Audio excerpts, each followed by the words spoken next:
আপনার ফুতার কালকা কি কথা কাটা হলে রাইতের 3টা পর্যন্ত ফইরা হচ্ছে।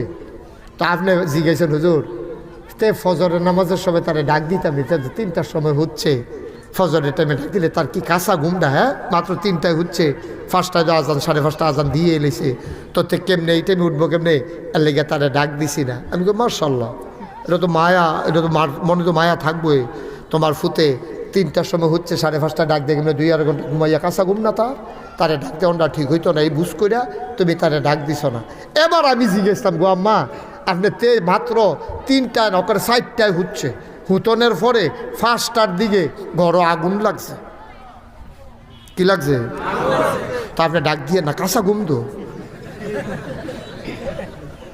কাঁচা ঘুম। তার এই টাইমে ডাক দেওয়ান তোর তো ঘুমক, এই কাম করে না। মায়ের ভিতরে ঢুকে যায় যখন উনসারে পড়ছে